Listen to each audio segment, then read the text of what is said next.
बातमी आहे चंद्रपूरहून। चंद्रपूर शहरातील रस्त्यांची दयनीय अवस्था झाली असून यामुळे वाहन चालकांना मोठा त्रास होतोय।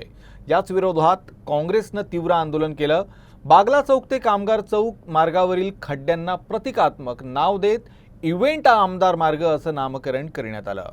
काँग्रेसचे जिल्हाध्यक्ष रामू तिवारी यांच्या नेतृत्वात हे आंदोलन करण्यात आलं। दरम्यान मुक्त करा चंद्रपूरला खड्डे मुक्त करा अशा घोषणांनी परिसर दणाणून गेला।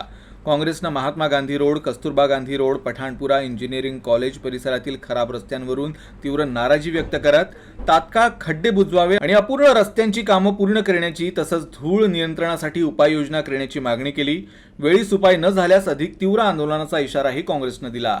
आज संपूर्ण शहरात जिथं जिथं गड्डे आहे, रस्ते नाही, फक्त गड्डे दिसते। आता नवीन 20 करोडचा मेन रोड बनला, त्यामध्ये हजारो गड्डे आहे। हे मागील 6 वर्षापासून इथले जे इव्हेंट आमदार आहे ते इथले लोकप्रतिनिधी आहे, पण त्यांना हे जे महत्त्वपूर्ण रोड आहे ते दिसत नाही आहे। एवढं विचित्र रोड केलाय की 100 मीटर सिमेंट रोडचं मध्ये 50 लाख रुपये त्यांनी खर्च केला आणि बाकी पूर्ण रोड गड्ड्यात आहे आणि पूर्ण शहरात गड्डे आहे। म्हणून आम्ही हे आंदोलन केलं आहे आणि या मार्गाला आम्ही इव्हेंट आमदार म्हणून नामकरण करत आहोत।